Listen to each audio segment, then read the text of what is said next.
Welcome to The Explainer. Today, we're diving into this really cool intersection of two completely different worlds. We're taking the absolute bleeding edge of artificial intelligence and mixing it with, of all things, the deeply nostalgic, quiet corners of a traditional Japanese kitchen. It's essentially a story of technological resilience, but told entirely through the lens of everyday Japanese food. We're going to be unpacking an essay titled Pudding, Komatsuna, and Konnyaku Day.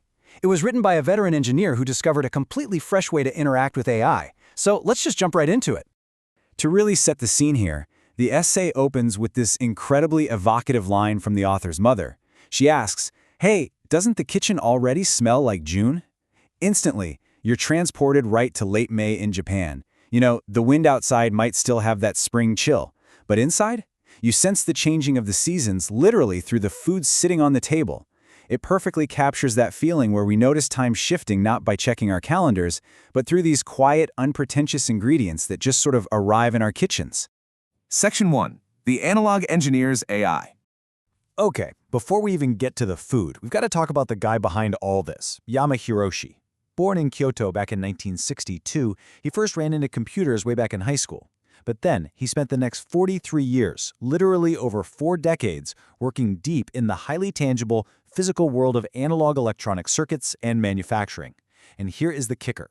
When he hit his 60s, he ran into modern AI. And at first, he hit a massive wall. Just a profound sense of frustration. But rather than just throwing in the towel, he doubled down. He completely mastered it, eventually becoming an AI navigator and advisor. He essentially took a lifetime of hands-on, analog experience and dragged it right into the digital age. Moving on to Section 2, meet the AI creative team. So, you might be wondering, how exactly does a veteran analog engineer handle artificial intelligence? Well, he actually coined a brilliant term for it, Aibougu. It's this fantastic mashup of the Japanese words aibo, which means partner, and dogu, meaning tool. So, partner, tool. Yamahiroshi doesn't look at AI like it's just some cold calculating software trying to steal jobs. No, he sees it as this unique entity that sits right in the sweet spot between hard tech and the human heart. It's a literal partner you think with, just to navigate life today. In this creative team, Yamahiroshi is the director. He's the human bringing the soul and the lived analog experience. But the actual writing? That's handled by his AI partner Luna, running on Claude Opus 4.7, who he playfully describes as a fresh green essayist. And for the artwork, he uses Photon, an image generator he calls a summer breeze. It is a true Aibougu collaboration. The human brings the memories, and the AI partners help shape and visualize them. Section 3. May 25. The Fridge Reward. All right, let's actually look at the essay this human AI squad put together, kicking off with May 25th. Now, in Japan, this is unofficially known as Pudding Day. Why the 25th? Well, it's all based on a very classic, very specific Japanese number pun. The number 25 can be read as nikuri, which translates to smile, because apparently it's pretty much an undisputed fact that eating pudding makes you smile.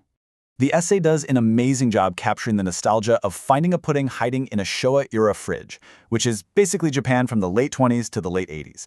Luna, the AI writer, translates Yamahiroshi's memory of that little pudding sitting behind a transparent lid as that yellow circular silence. I mean, what a striking phrase, right? It perfectly nails that quiet, unassuming moment of discovering a little treat just waiting for you in the cold, dark corner of the fridge. But then, Yamahiroshi pulls out a much deeper meaning. It's actually not about the sugar or the sweet taste at all. The real value is in the time someone kept it cold for you. In the middle of a crazy, rushed week, leaving a treat in the fridge is basically an unspoken message. It's a silent, "I care about you" from someone in your family. The time that pudding just sat there waiting, that is where the real sweetness comes from. Section 4, May 27, the quiet supporter.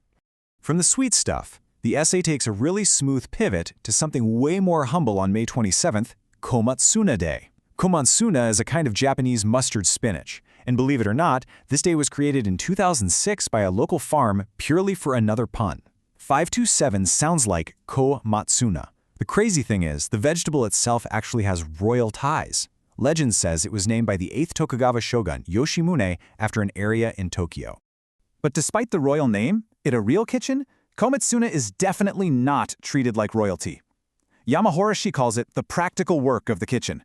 It's not flashy like regular spinach, and it doesn't take up half the crisper drawer like a giant cabbage. It just quietly goes into your soups and stir-fries. The big takeaway here is that komatsuna represents the inconspicuous things, and let's be real, the inconspicuous people, who quietly hold the family foundation together.